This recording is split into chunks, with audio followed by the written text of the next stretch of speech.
आज हम उस टॉपिक की बात करेंगे जिस टॉपिक पे हमारी सरकार ने मौन धारण कर लिया है। टॉपिक है जोशीमठ का। जोशीमठ में जैसे कि आप जानते ही हैं कि क्या सिनेरियो चल रहा है आजकल।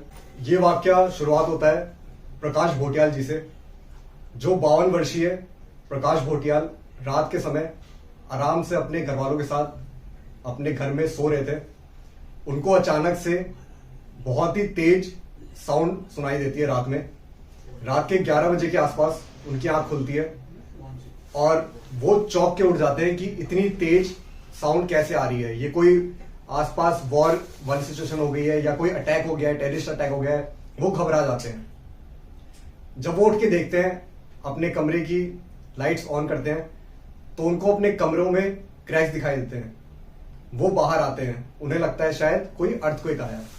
तो वो अपने घर के जो टोटल 11 मेंबर थे उनके पास पहुंचते हैं और उनसे इस बारे में बात करते हैं। ये कैसी साउंड थी, ये अचानक से क्या हुआ जिसकी आवाज इतनी तेज आई। तो जब वो अपने घर में देखते हैं तो 11 कमरों में से 9 कमरों पे उन्हें वही सेम क्रैक दिखाई देते हैं। सारे ही मेंबर बहुत ही ज्यादा घबरा जाते हैं कि ये अचानक से क्या हुआ, अर्थक्वेक आया या कोई वार हुआ या कोई अटैक हुआ। किसी को कुछ समझ में नहीं आता। और जो इसमें टेंशन लेने वाली बात है वो है कि क्या प्रकाश भोटियाल जी की फैमिली अपने घरों में सुरक्षित है? क्या जोशीमठ के लोग अपने अपने घरों में सुरक्षित हैं? अभी ये जो वाकया 2 जनवरी 2023 को हुआ, प्रकाश भोटियाल के घर के साथ साथ अन्य 700 घरों में ये सेम सिचुएशन पैदा हुई है। उन 700 बिल्डिंगों में क्या वहां के लोग, क्या वहां के टूरिस्ट, क्या वहां के जो लोग वहां पे जाके अपना व्यापार कर रहे हैं, 2 रोटी कमाने के लिए जो मेहनत कर रहे हैं, वो लोग वहां पे क्या सुरक्षित हैं? जोशीमठ का पूरा शहर दिन पर दिन एक नाव की तरह पानी में डूबता जा रहा है, जमीन के अंदर धंसता जा रहा है। ऐसी कुछ सिचुएशन वहां के लोगों के साथ बनी हुई है जनवरी से। अब बात कर लेते हैं यहाँ की ज्योग्राफी के बारे में। जोशीमठ जो शहर है वो उत्तराखंड के चमोली डिस्ट्रिक्ट में पड़ता है। ये सी लेवल से 1800 मीटर ऊपर इसकी ऊंचाई है और यहाँ पे रहने वाले लोगों की जनसंख्या है 23,000। यहाँ के आसपास की जो लोकेशन की बात करें अगर, तो बहुत ही प्राइम लोकेशन है ये। इसकी इंपॉर्टेंस बहुत ही ज्यादा है क्योंकि बद्रीनाथ जो हमारा श्राइन है, बद्रीनाथ टेम्पल, बद्रीनाथ मंदिर, वो पड़ता है यहाँ से सिर्फ और सिर्फ 45 किलोमीटर दूर। साथ ही में औली जो जगह है वो स्कीइंग के लिए बहुत ही फेमस है। वो भी आपका जोशीमठ के काफी नजदीक है और सरकार इसे इंटरनेशनल स्कीइंग डेस्टिनेशन के तौर पे इसे प्रमोट करती है ऑल ओवर द वर्ल्ड। साथ ही में यहाँ पे औली में ट्रेकिंग पॉइंट्स भी हैं जहां पे लाखों के संख्या में पर्यटक आते हैं और अपने परिवार के साथ, अपने दोस्तों के साथ यहाँ पे मनोरंजन के लिए उनका आना जाना यहाँ पे लगा रहता है। तो क्या वो लोग यहाँ पे सुरक्षित हैं? हमारी सरकार से यही सवाल है बार बार कि क्या वो पर्यटक, क्या वहां के लोग सुरक्षित हैं जोशीमठ में? साथ ही में ये जो एरिया है जोशीमठ, इसके पास ही में इंडो चाइना बॉर्डर भी पड़ता है, जिसके वजह से जोशीमठ जो इलाका है ये बहुत ही ज्यादा इंपॉर्टेंस क्रिएट करता है अपने आप में ही। साथ ही में यहाँ पे जोशीमठ का कैंट एरिया भी पड़ता है, जिसकी वजह से इसकी इंपॉर्टेंस हमारी आर्मी के लिए भी बहुत ज्यादा बढ़ जाती है क्योंकि चाइना से जो सिक्योरिटी, चाइना बॉर्डर से जो सिक्योरिटी फोर्स लगती है हमारी, वो भी इसी एरिया में लगती है। साथ ही में इंडो तिब्बत रोड को जो कनेक्ट करता है हाईवे, वो भी हाईवे इसी इलाके से निकलता है और वहां पे भी क्रैक्स देखे गए हैं। चलिए अब बात कर लेते हैं हमारे दूसरे पड़ाव की, जो कि है अर्बनाइजेशन। जैसा कि इस इलाके की इतनी इंपॉर्टेंस मैंने आपको समझाई, इन्हीं इंपॉर्टेंस की वजह से यहाँ पे कंस्ट्रक्शन बहुत ही हाई लेवल पे चलती है और आज से नहीं चल रही है, करीबन 2 से 3 दशक से ये कंस्ट्रक्शन यहाँ पे चलती आ रही है, जिसमें आपके होटल्स भी बन रहे हैं, रेस्टोरेंट्स भी बन रहे हैं, जो कि प्राइवेट आपके डेवलपर्स हैं, बिल्डर्स हैं, वो भी अपनी तरफ से मनमानी करके यहाँ पे पूरा कंस्ट्रक्शन संभाल रहे हैं। जो बड़े बड़े प्रोजेक्ट्स चल रहे हैं, हाईवे बन रहा है, रोड्स बन रही है, इतने सारे जो लार्ज स्केल पे कंस्ट्रक्शन हो रही है, क्या जोशीमठ का इलाका इन कंस्ट्रक्शन के लायक है? बात कर लेते हैं जोशीमठ की कॉलोनाइजेशन की। जोशीमठ कब बसा? तो जोशीमठ की कॉलोनाइजेशन जो लोग बसे वो लगभग 100 साल पहले बसे। तो यहाँ का जो लैंड है वो डेवलप हुआ है बाय एन अर्थक्वेक। से करीबन 100 साल, 150 साल, 200 साल पहले यहाँ पे कई अर्थक्वेक आए, जिसकी वजह से ये जो जोशीमठ का पूरा टेरेन है वो डेवलप हुआ। और यही रीजन है कि यहाँ का लैंड इतना ज्यादा अनस्टेबल है और इतने हैवी कंस्ट्रक्शन, इतने बड़े बड़े प्रोजेक्ट्स, डैम्स, हाईवे और जो इनको बनाने के लिए जो माउंटेन्स को हम कट कर रहे हैं, वहां पे ड्रिलिंग कर रहे हैं, वहां पे एक्सप्लोजिव्स यूज हो रहे हैं, वहां पे ब्लास्ट कराए जा रहे हैं, इन चीजों के लिए वो बिल्कुल भी सुटेबल नहीं है। तो आइए चलते हैं अपने अगले टॉपिक पे, जो कि है अर्थक्वेक के जोन में ये जो जोशीमठ एरिया है वो किस जोन में पड़ता है। तो जोशीमठ जो एरिया है वो seismic zonation map of India के हिसाब से जोन 5 में फॉल करता है, जिसको कहते हैं सैप जोन 5। और ये हाईली रिस्क प्रोन एरिया होता है अर्थक्वेक के हिसाब से। इसकी वजह से यहां पे इतनी हैवी कंस्ट्रक्शन करना बिल्कुल भी साइंटिफिक थ्योरी के हिसाब से अलाउड नहीं होना चाहिए। जितनी भी यहाँ पे ड्रिलिंग्स हो रही है, हैवी हैवी प्रोजेक्ट्स बन रहे हैं, हैवी मशीन्स आ रही है रोड्स बनाने के लिए और एक्सप्लोजिव्स यूज हो रहे हैं, ये सब यहाँ पे अलाउ नहीं होने चाहिए। लेकिन उसके बावजूद भी यहाँ पे इतनी हैवी कंस्ट्रक्शन क्यों हो रही है। तो जोशीमठ में ये कोई नई घटना नहीं है जिसपे आज मीडिया इतना कवर कर रही है, ये इतनी सुर्खियों में है।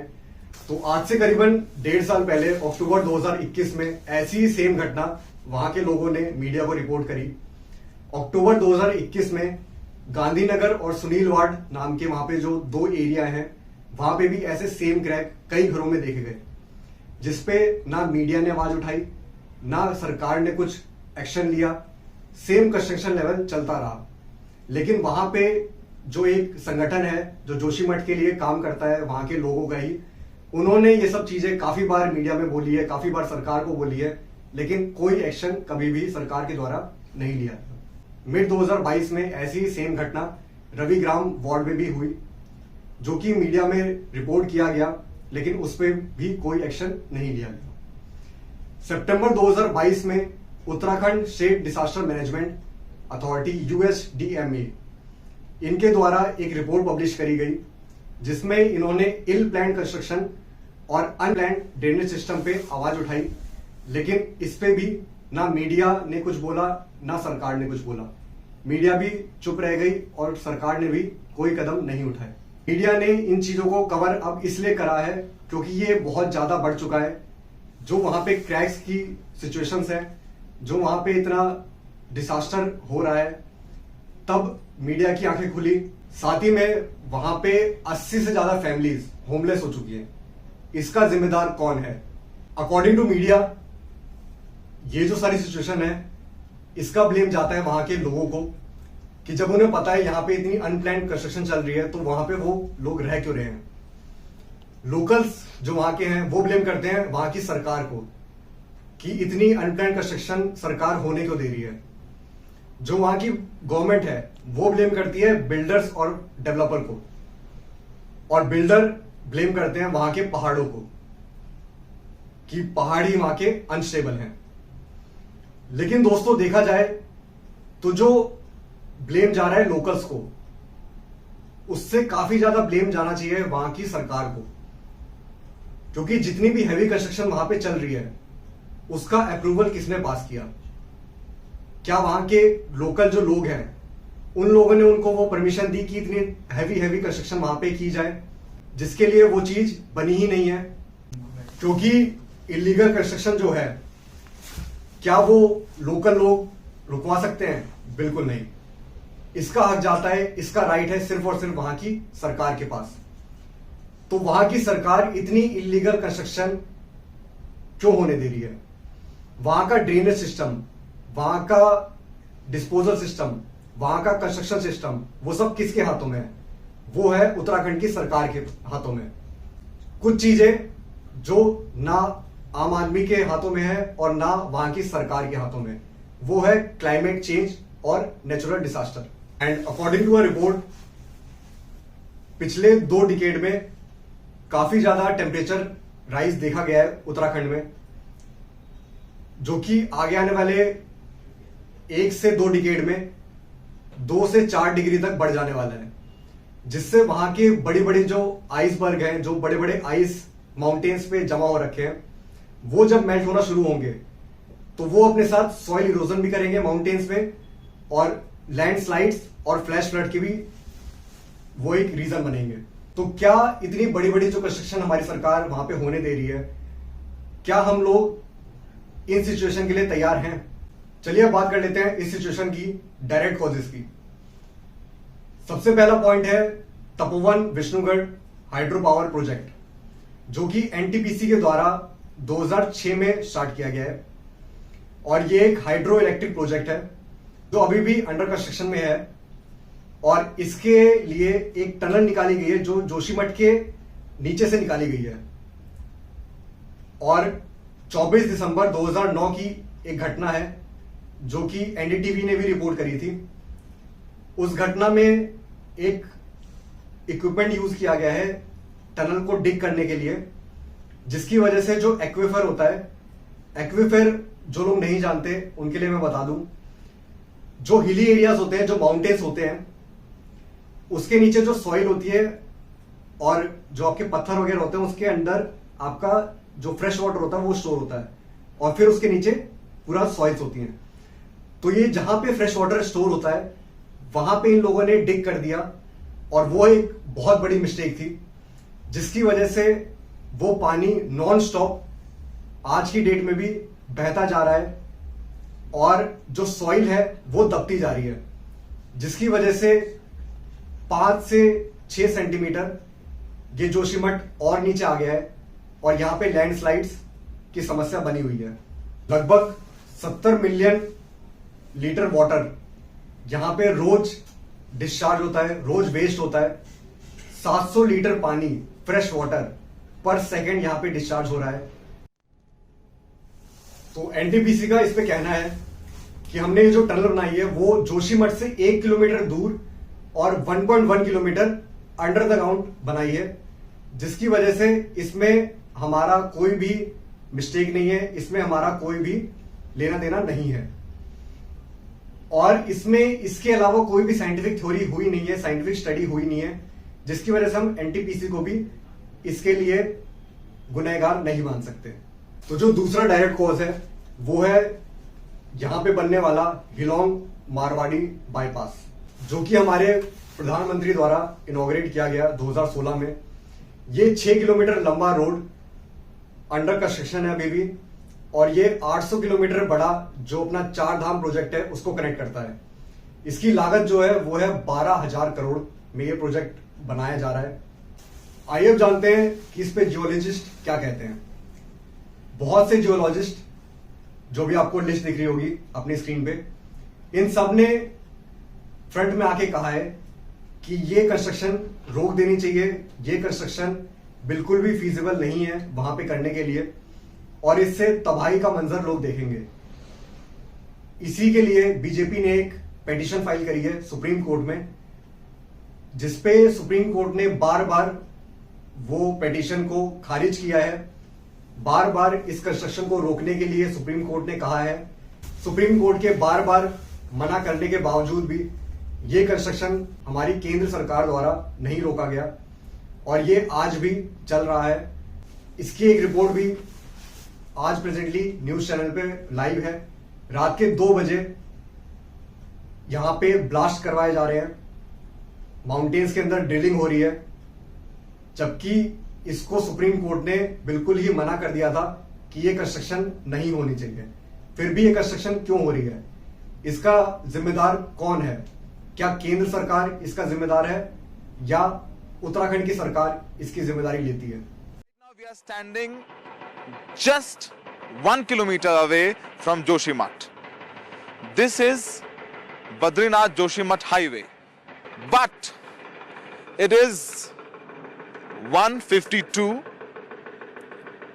in the night, and you can see where stone crushing is happening right under the nose of Chamoli district administration. You can hear the voice.